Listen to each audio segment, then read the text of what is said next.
This is AI.R. Artists in Residence Broadcasting, coming to you once a week from New York City.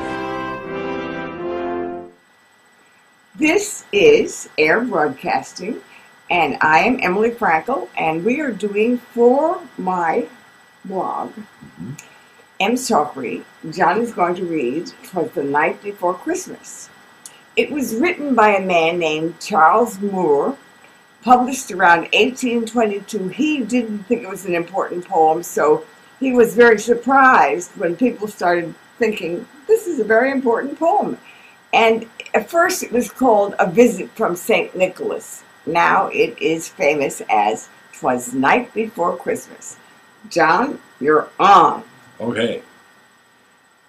"'Twas the night before Christmas, when all through the house not a creature was stirring, not even a mouse. The stockings were hung by the chimney with care, in hopes that St. Nicholas soon would be there. The children were all nestled, all snug in their beds, while visions of sugar plums danced in their heads.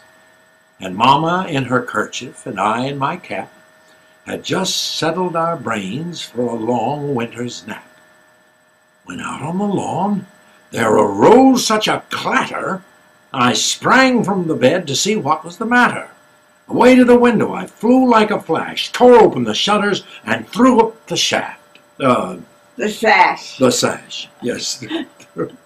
The moon on the breast of the new-fallen snow gave the luster of midday to objects below, when what to my wondering eye should appear but a miniature sleigh and 8 tiny reindeer, with a little old driver so lively and quick, I knew in a moment it must be Saint Nick. More rapid than eagles his coursers they came, and he whistled and shouted and called them by name.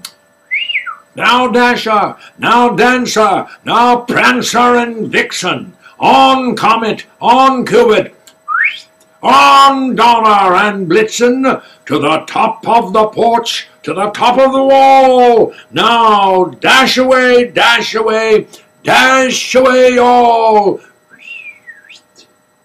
And as dry leaves that before the wild hurricane fly, when they meet with an obstacle mount to the sky, so up to the housetop the coursers they flew, with the sleigh full of toys, and St. Nicholas too. And then, in a twinkling, I heard on the roof the prancing and pawing of each little hoof.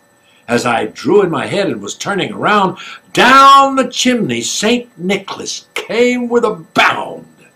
He was dressed all in fur, from his head to his foot, and his clothes were all tarnished with ashes and soot. A bundle of toys he had flung on his back, and he looked like a peddler just opening his sack. His eyes, how they twinkled! His dimples, how merry! His cheeks were like roses, his nose like a cherry. His droll little mouth was drawn up like a bow, and the beard of his chin was as white as the snow. The stump of a pipe he held tight in his teeth, and the smoke it encircled his head like a wreath. He had a broad face and a little round belly that shook when he laughed like a bowl full of jelly. He was chubby and plump, a right jolly old elf, and I laughed when I saw him, in spite of myself. A wink of his eye and a twist of his head soon gave me to know I had nothing to dread.